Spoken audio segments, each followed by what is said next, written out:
to it.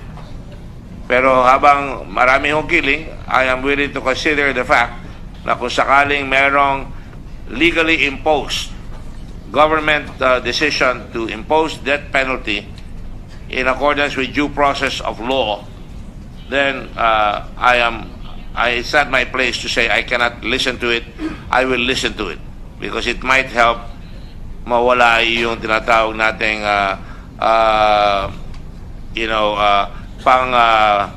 pang walang bahala ng karapatan pantao. Meron tayong Commission on Human Rights. I'm a great supporter of human rights, but human rights also mean human duties. No one has the franchise on insulting people, especially the Senate of this country.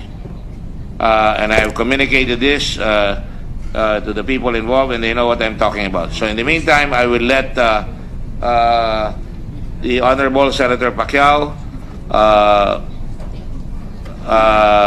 make the presentation on his proposed bill, and I will read the bill.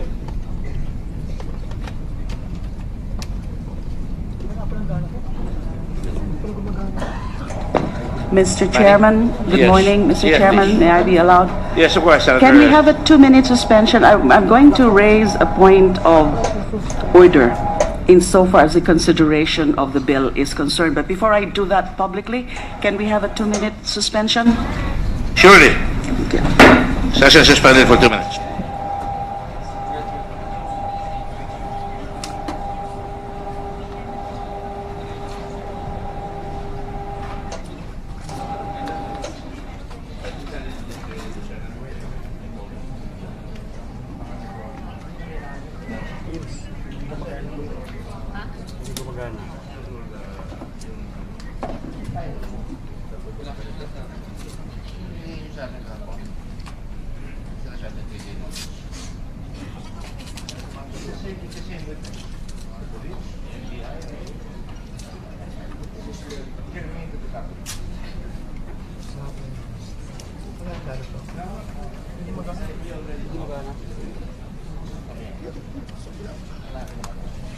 Ito?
Other matters.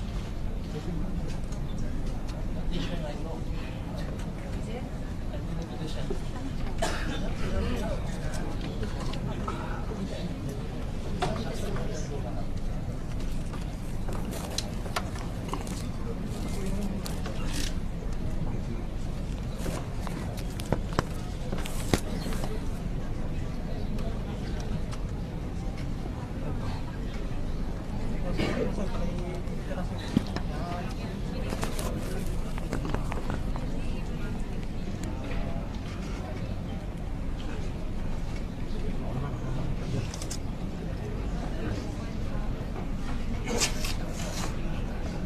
Nakasati lang yun.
Anybody had any reservations as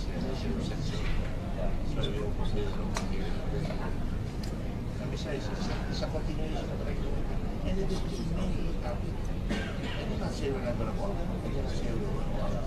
They have to they're going to follow it. It's not possible.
Session is resumed. Senator Lima, you want to make a manifestation?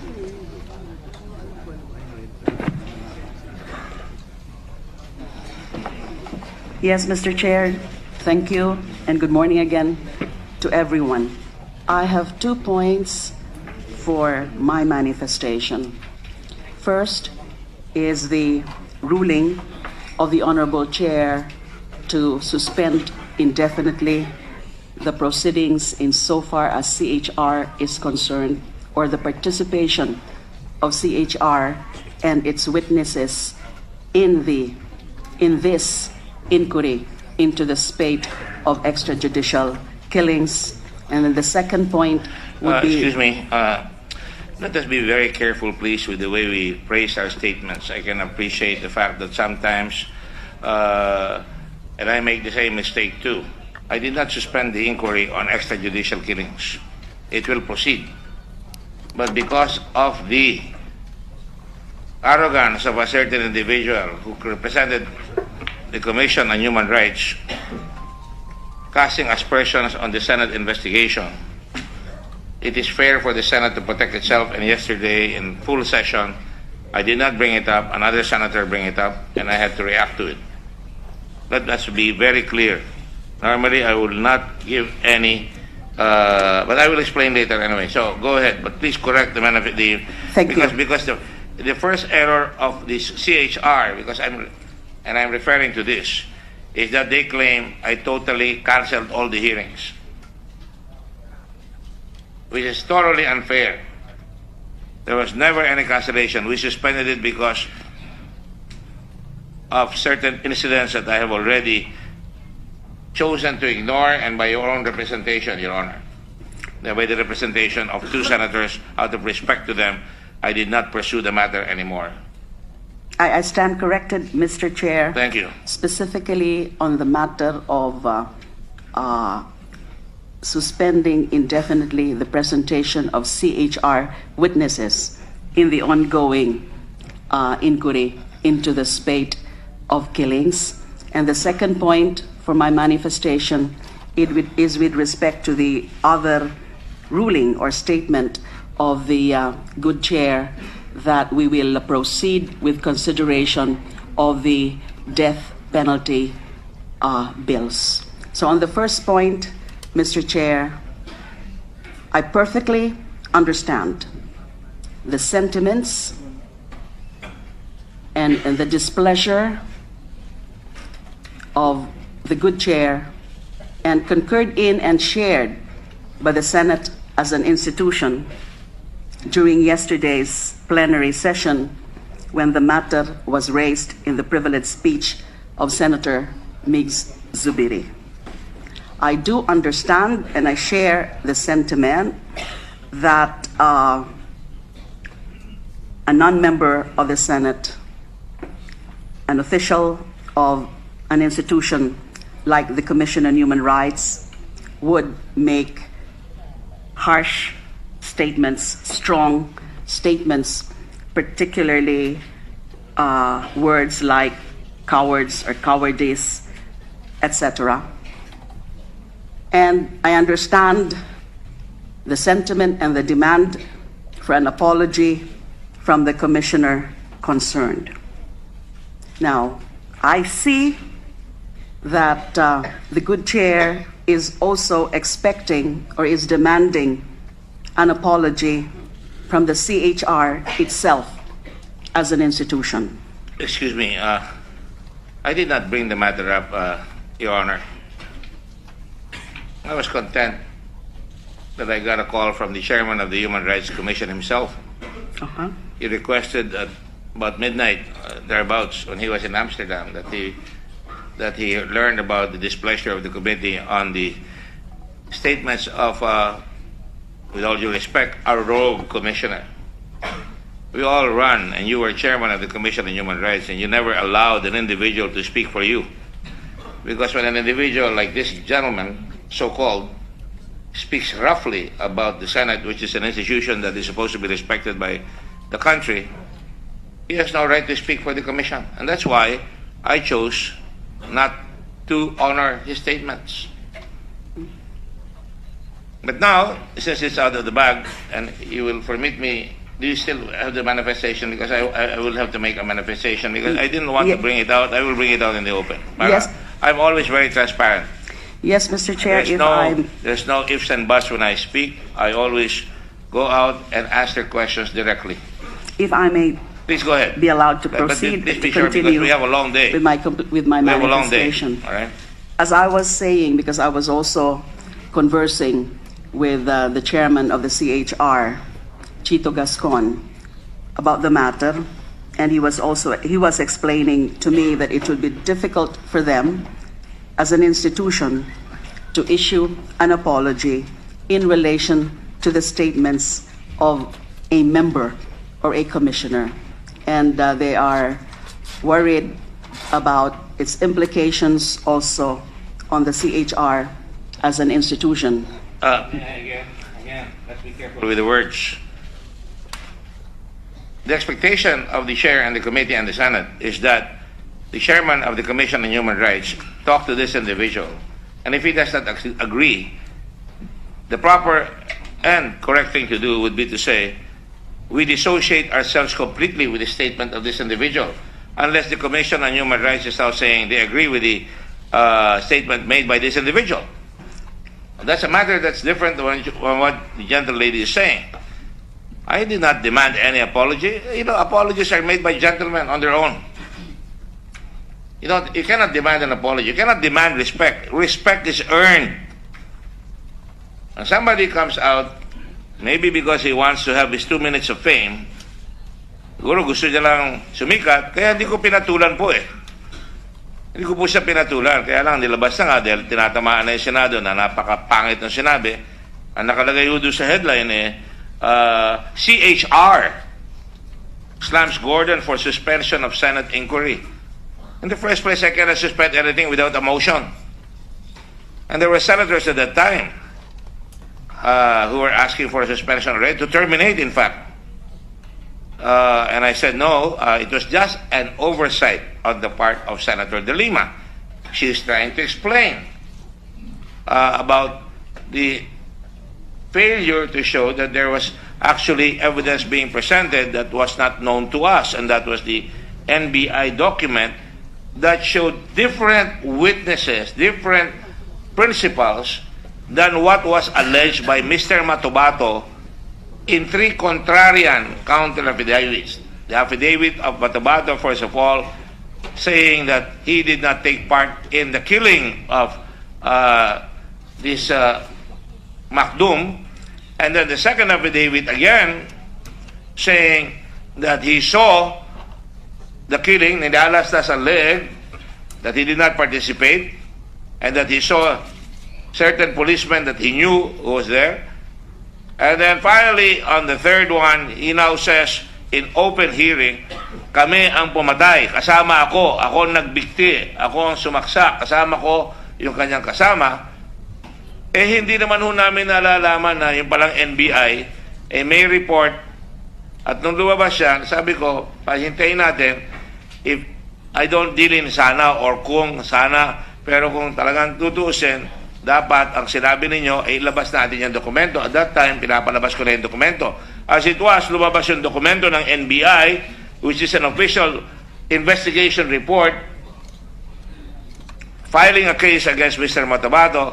Ang nakalagay na police ay completely different from the policeman that he was accusing in open court, in open hearing. Di talaga nagsisinungaling na yung tao. Pero hindi nabali. I'm not here to judge anybody so far. Pero nung lumabas na nga ho yung dokumento na yan, hindi ba dapat nalaman ng committee yun?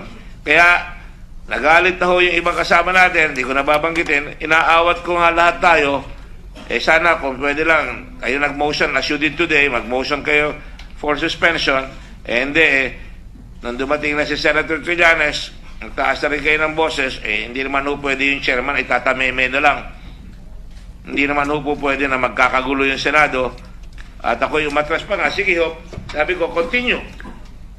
That was really uncalled for, and that is why I was going to deliver a privilege speech and ask for an ethics investigation, which I did not. And in fairness to you, without even you coming to me.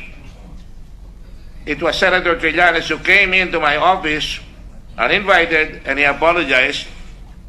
And I did not even announce that to the media. The media is here. They asked me anong pinag-usapan. I did not even use the words apology. But since lumalabo na namang usapin, ayoko nga palabuhin ito dahil dapat matapos na tayo dito. Gusto kong matapos na ito eh. Dapat tapos tayo ngayong araw na ito eh. Tila yung magtatapos tayo, may lumalabas na bagong issue.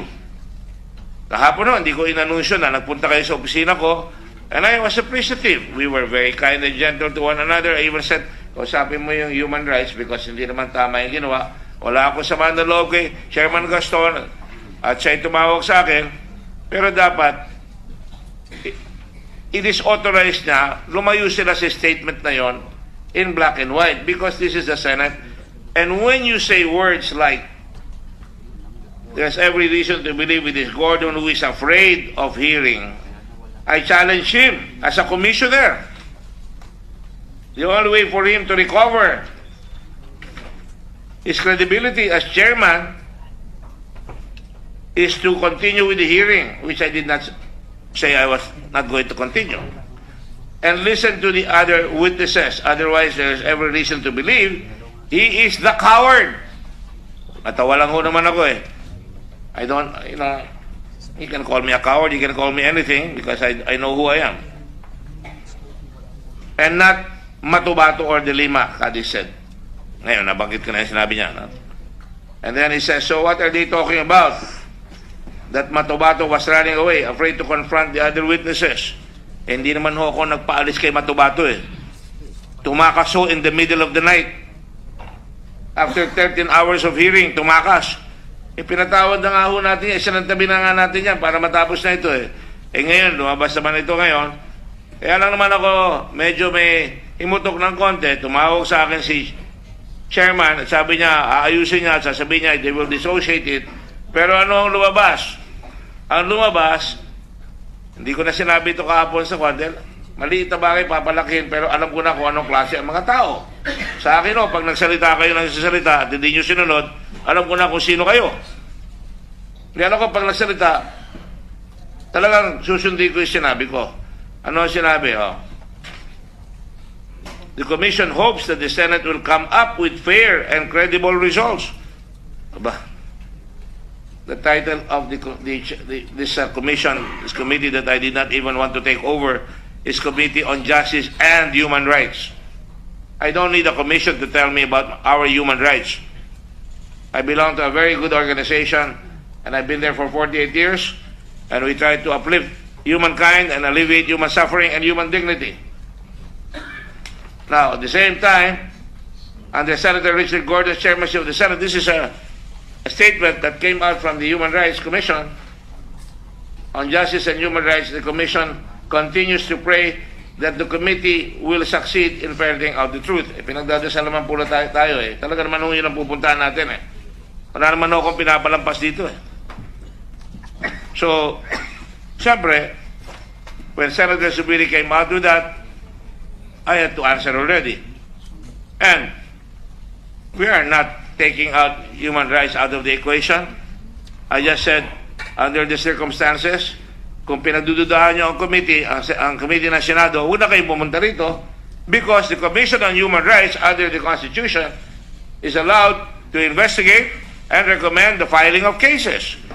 Ipapadala nyo kaso rito ng mga testigo ninyo na pailan na ni General Bato, hiro na tuloy ako kay Bato at saka kay Bato, napailan na at pinuntahan kagad yung unang witness dito.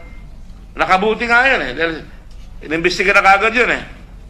At ang sabi ko nga, sa totoo lang, lahat yan, may testigo, dali na natin sa pulis, file na ng pulis. Pag hindi ginawa ng pulis yung kanilang trabaho, saka natin imbestigahin ng pulis kung talagang rank ang negligence nila, ang dereliction of duty, o ang pagsunod, may malfeasance o misfeasance or non-feasance. Sa akin in spite of maraming requests, and I don't want to be petty, pati nga expenses ng human rights, isa-charge sa committee. Okay lang sa akin yun, walang problema. Pero, wag naman, kung ayaw nyong respetuhin ang nag-iimbestiga, wag na kayong pumunta rito. Dahil hindi naman nyo kami re-respetuhin, hindi nyo re-respetuhin ang Senado, wag na, mag-aaway lang kami ni Chairman Gaston, na kaibigan ko, taga UP, at kahit na ibang partido niya, hindi ko sinasama yon, pero magkaibigan kami. Because ako rin, may partido rin ako, pero wala ako sinasabing bias siya. Ang sinasabi ko lang, do not come here if you do not want to respect the committee, if you do not want to respect the institution of the Senate. But if I were to be asked, as chairman, and I've been chairman of SBMA, I've been chairman of other positions, as secretary, there is always me who will speak. And when I'm going to attack somebody, I will do it myself. I will not have any member na magkakagulo. You will recall, ang COMELEC nung araw, nagsasalita isang commissioner, and there was a spectacle na nag-aaway yung commission. Ang hinahingi ko lang, if any, at kung hindi ako mapipigbigyan, okay lang, sabihin ni Chairman Gaston, he does not speak for us. We dissociate ourselves completely from him. At huwag naman yung spokesman na hindi ko man lang kilala kung sino yon, respetuhin niya naman ang Senado. So, now, we talked about this in the recess, so I will cut to the chase. You're going to raise a question that kailangan may 3-day rule? Yes, sir. No. That's why I raised it before the committee, before the whole session. I said, because of this, I am constrained to go on with the hearing, call the police, and continue it and finish it without the Commission on Human Rights, because if they don't want to respect us, we will not bring them over. Because anyway, they have witnesses. Submit your witnesses, we will give it to the police, they will investigate. I don't have to investigate. We are not policemen here. We are here to create in aid of legislation. Tapos na po yun.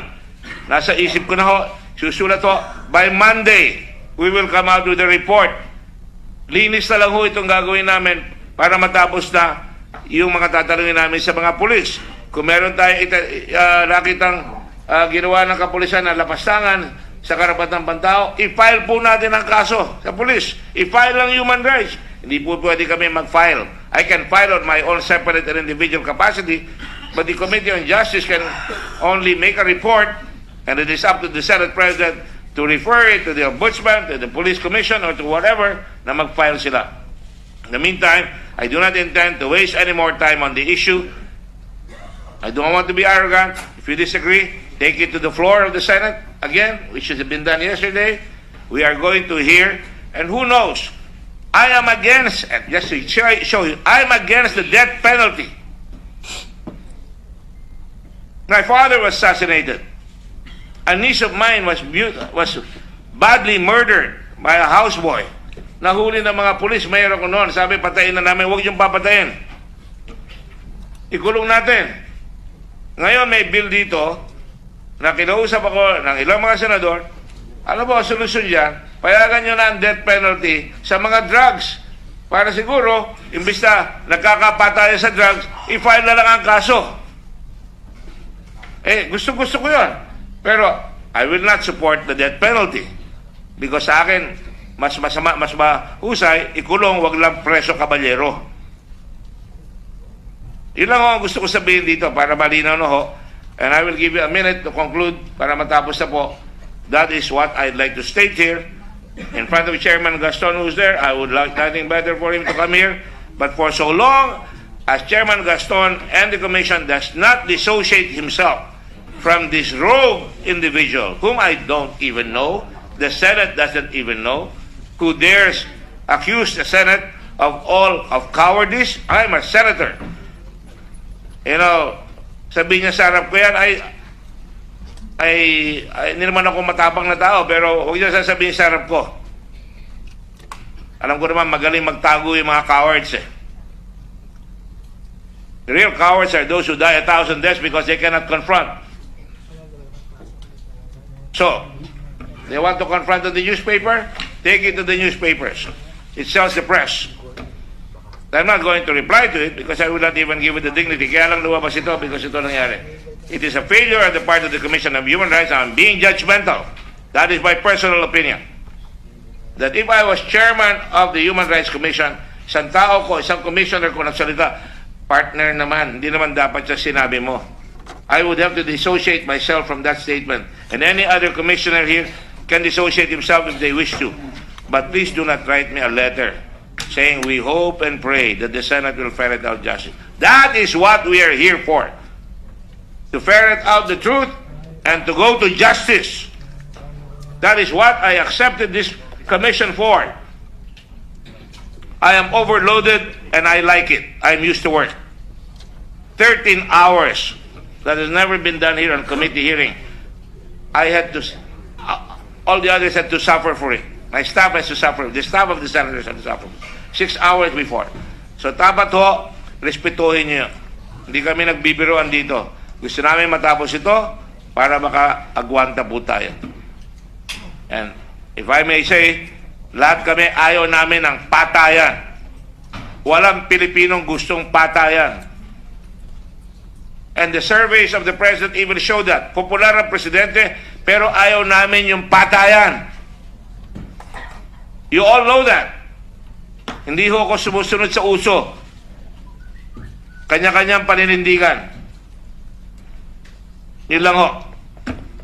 May I continue, Mr. Chair? Yes, you may. You have a minute. Thank you.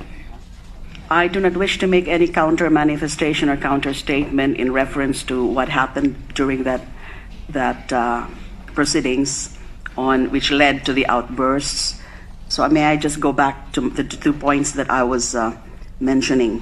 First, in relation to the suspension of hearing out the CHR witnesses on account of these unfortunate comments and statements from one of the commissioners. I am constrained, with due respect, Mr. Chair, to suggest or even to move that we allow the chair of the Commission on Human Rights to speak, say something, because certain statements are also being attributed to him. My statements and the statements of the Honorable Chair. So I think it is but just fair, just and right that we give the Chair of the Commission on Human Rights to make a statement, to explain the side of the Commission on Human Rights. Because the CHR witnesses have been prepared, have been ready, have been waiting since day one of this ongoing Senate inquiry. From the first hearing where I presided, they were there. And some of them come from the province, and they've been waiting to be presented before this body. Yes, this issue about that unfortunate statements attributed to one commissioner has created this situation where both institutions seem to be now at loggerheads. Institutional integrity, institutional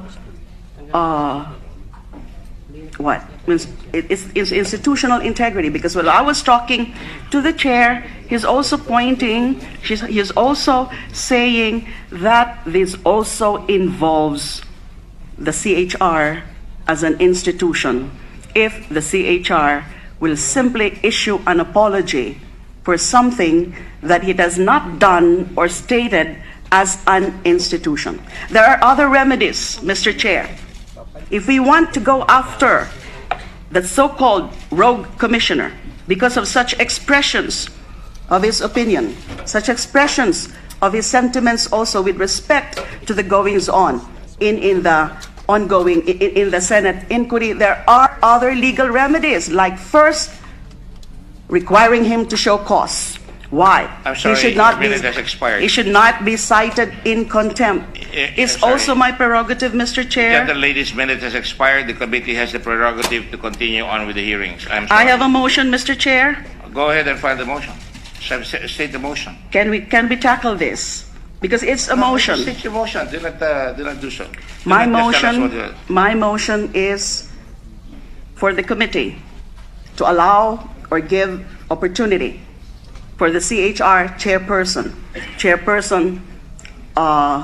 Gascon, to explain the position of the Commission on Human Rights on this issue about the statements being attributed to one commissioner. And secondly, Your Honor, I have not gone yet to the second point with respect to the issue of whether or not it is proper for us to tackle the death penalty bill in the absence of compliance with the 3-day notice rule. Yes, this was mentioned yesterday by the good chair in the course of the proceedings yesterday at the Senate by way of his comment or reaction to the privileged speech of a member.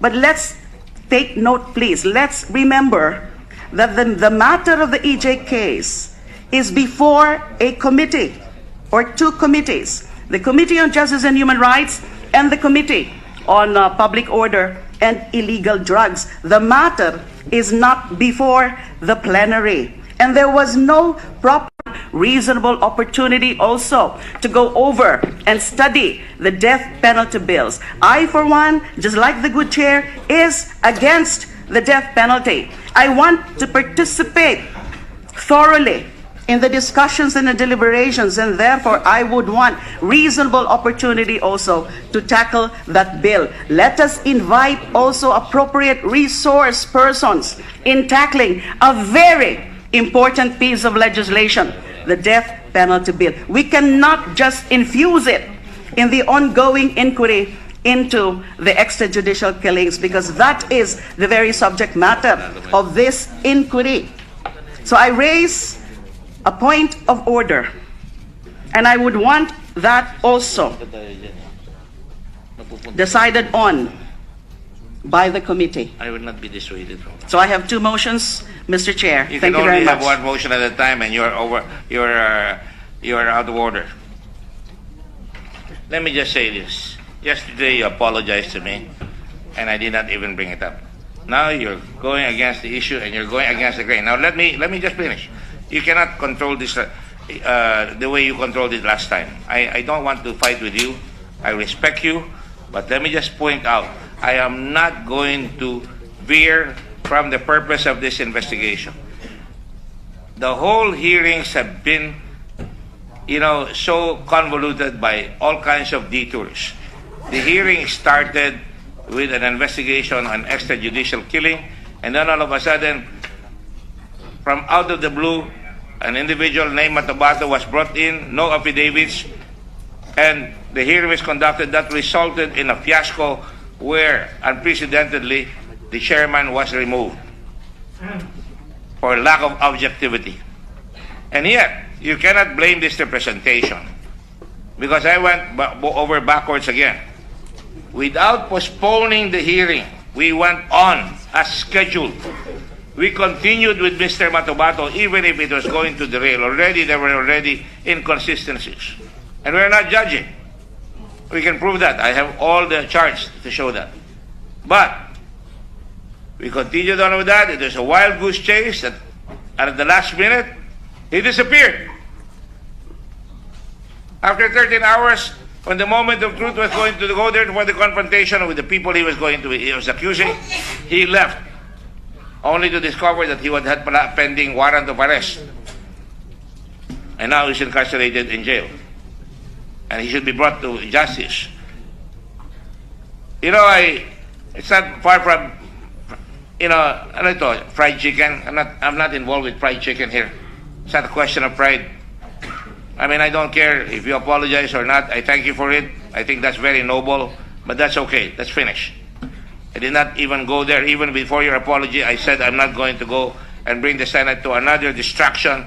People are saying we should concentrate on traffic, we should concentrate on peace and order, we should concentrate on other things. Here comes another distraction. We cannot be forever distracted. He is my friend until now. He is here. I did not say anything against him. Would you like me to read his statement? His text? I will not present him here, but with your permission, Chairman Gaston, I will read it. Because it speaks about you as a gentleman. But unfortunately, it didn't happen. And I will quote. Alam niyo, ito nag-text sa akin si Chairman Gaston. Baka maging senador yan balang araw. Ano sabi po niya? Binasa ko po ito sa Senado kahapon. Kaya sabi ko, hindi na kailangan eh. Good evening po, Senator Gordon. I am currently in Amsterdam and heard about the news report that one of our commissioners criticized you. This is not the position of the commission and bank. And sabi niya, and I apologize for whatever aggravation this may have caused you and the honorable members of the Senate Justice and Human Rights Committee. I've spoken to the other commissioners and we hope to make it right. We hope to make it right. May I please call you? Thanks and God bless. And I replied to him and we talked. Sabi niya, kakusapin niya ibang commissioners.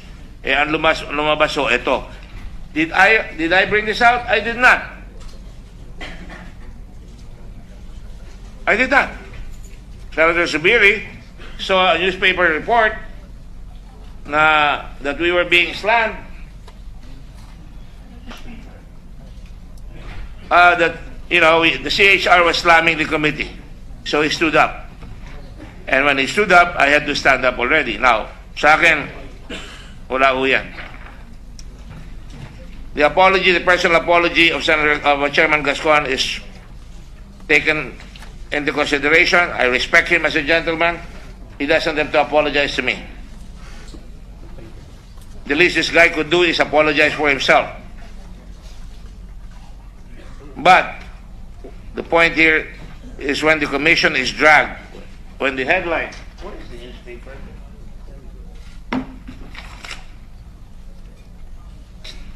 Not here.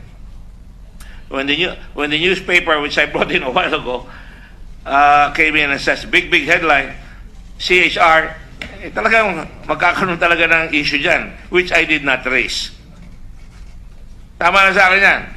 Sabi na ni Chairman Gaston, pero lumabas na nga yan, pero lumabas na nga, ano ba ang gagawin? Papapuntahin niyo pa si Chairman Gaston and we will be diverted? I think that I don't have to do that. I think eto, binasa ko na. That's good enough for me. Mr. Chair, I'm withdrawing momentarily my second motion while we take up my first motion. I'm reiterating. The chair is confused. Which motion are you talking my about? First you cannot motion, have two motions. My first motion, Mr. Chair, is to allow the Chair of the Commission on Human Rights to speak and to explain the side of the Commission on Human Rights on this issue at hand. Thank you. That is a pending motion. It has to be resolved first. Thank you. There doesn't seem to be any member of the committee here. Are we going to vote each other here?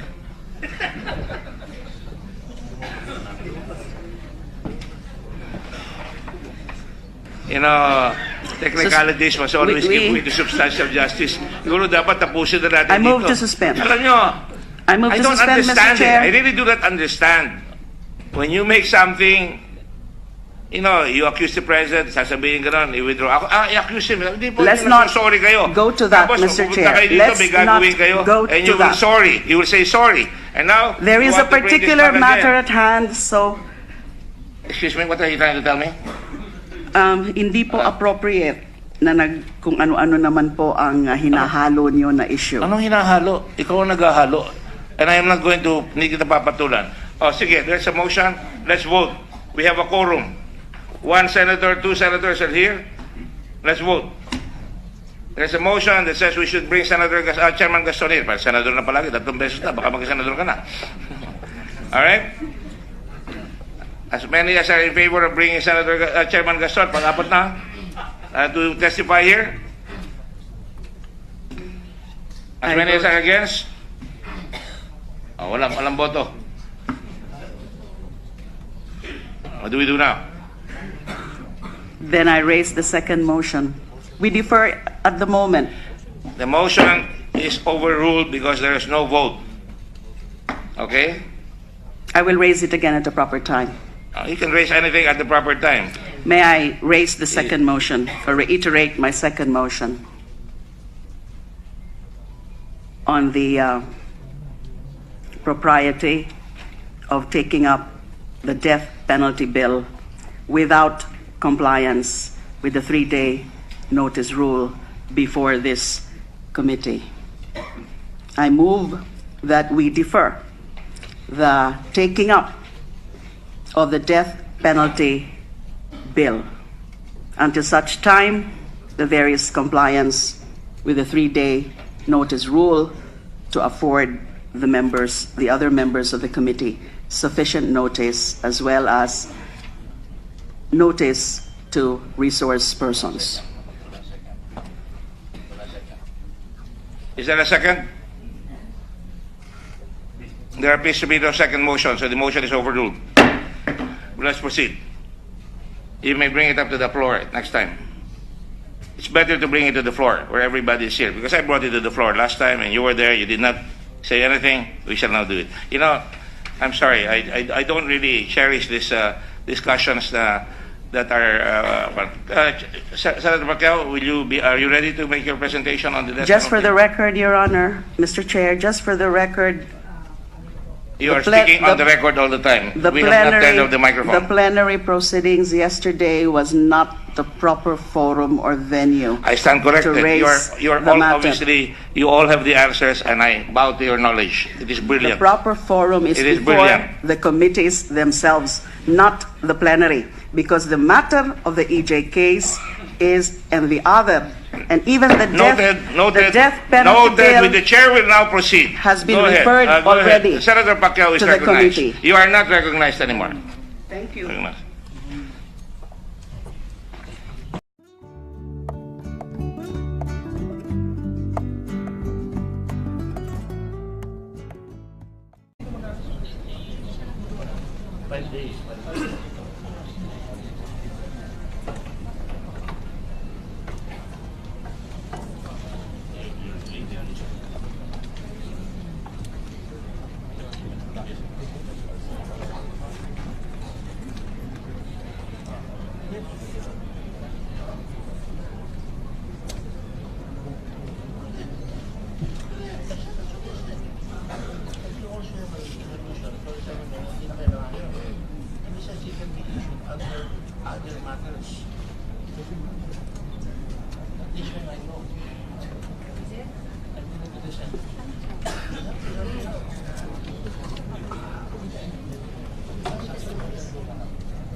Suspended for 2 minutes.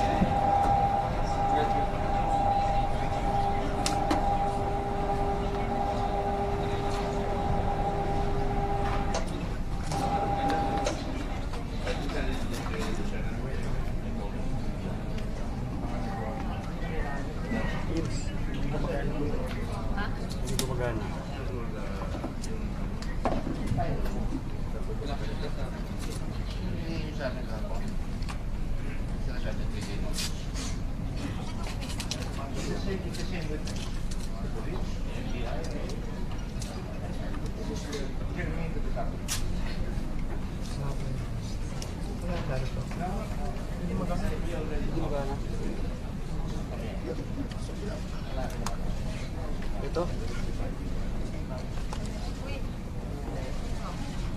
Kasi hindi ko maganda dito ako sa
kabila yung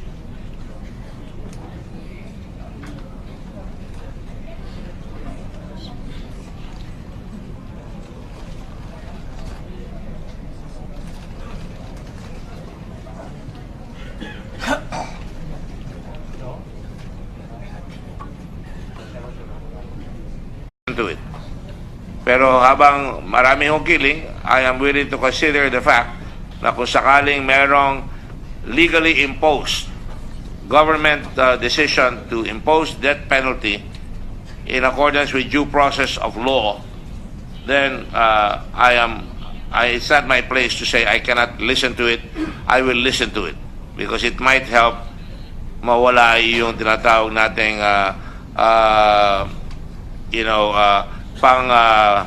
pang walang bahala ng karapatan pantao. Meron tayong Commission on Human Rights.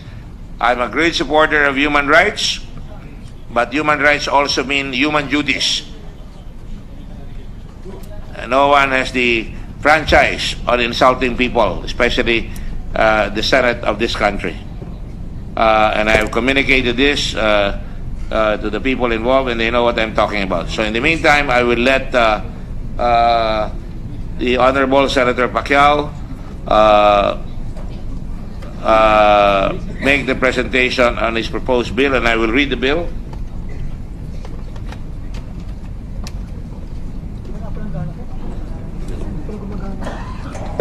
Mr. Chairman, good Yes. morning. Mr. Yes, Chairman, please. may I be allowed? Yes, of course, Senator. Can we have a 2-minute suspension? I'm going to raise a point of order insofar as the consideration of the bill is concerned. But before I do that publicly, can we have a 2-minute suspension?